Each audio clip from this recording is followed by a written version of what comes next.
Hello, everybody. This short lecture is about concluding paragraphs, and it's called Conclusions. What does it all mean? Now you've written a dynamic introductory paragraph that articulates your main point, and you've written a body for your essay that presents all of the reasons why you think your main point is true. So you're all done, right? Well, you've done a lot, and you should feel very good about your accomplishment. But if you bail out now, you are missing an opportunity to get the full rhetorical leverage out of the writing you've already done. What you want now is a concluding paragraph, a paragraph at the end of your essay that serves to drive the point home, to tie together the arguments, and to leave the reader with something to think about after you have written your last word. There is a tendency to think of conclusions as simply an afterthought, formality, or a pointless repetition of points already made. But a conclusion doesn't just mean the end of something, it also means the things that you conclude, the conclusions you arrive at after pursuing an investigation. Establishing final conclusions is often the purpose of any line of inquiry. You can also think of conclusions as the bottom of a bucket, the part of a piece of writing that holds everything in. Without a conclusion, ideas just slosh to the floor and wash away. But a good conclusion contains the arguments by showing why they matter, what the big picture is, and why the piece of writing was worth writing and reading in the first place. In a court trial, the most stirring phase is the closing arguments. A good lawyer would never say, "Well, I presented all my evidence and made all my arguments, and so I have nothing else to say." No.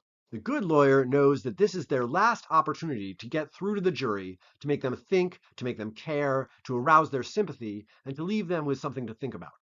Like introductions, conclusions tend to lean more heavily on emotional cues, since the purpose of the conclusion is not exclusively informational, the writer has already provided the information in the body of the essay, it is rhetorical.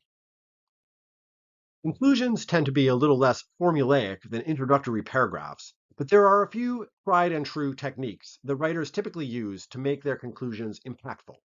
Here are 5 classic strategies for writing a conclusion. Each one is illustrated with concluding sentences from an essay with the thesis, "Writing is an important academic and professional skill." A rhetorically satisfying strategy is to circle back around to something you said in your introduction. For example, "Writing helped Malcolm X change the world, and it can help you to do so as well." Now that your reader has heard what you have to say, urge your reader to go out there and do something with this knowledge by articulating a call to action. Here's the example. So write an email to your boss about your brilliant idea. Write a letter to the local paper about your most passionate opinions. Write the great American novel.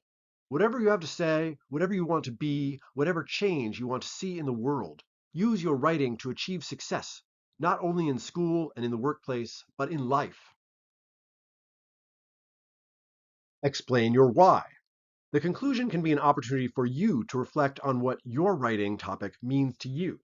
If your reader knows why you think it matters, it may compel them to take it seriously themselves. And here's the example.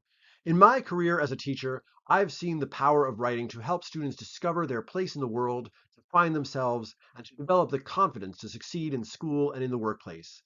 These experiences motivate me to encourage more students to find this power in their own lives. The final paragraph of your essay is a perfect place to encourage your reader to think about the future. For example, in a world where AI is doing more and more of our writing for us, it is more important than ever to let students know that they can use writing in ways that a chatbot never can, that their voices matter, and that rather than being an obsolescent skill, writing is a powerful tool that can help us to build a human future. Finally, a concluding paragraph is a great place to consider unanswered questions. For example, is there any limit to the power of writing to transform human consciousness? Can humans and AI programs work together to generate new possibilities for language and rhetoric? Will writers be able to continue their age-old battle against the forces of ignorance and intolerance? The answers to all of these questions are still being written. So the conclusion is not a waste of time. In some ways, it may be the most important part of any piece of writing. When you think of other strategies that can help to leave a strong impression on your readers, in future writing assignments, think about how you can use your concluding paragraph to maximize the impact of what you've written so far. Writing a thoughtful conclusion is also a gift you give yourself as a writer, since it provides you with an opportunity to reflect on what a certain writing project means to you and what you want it to mean to other people.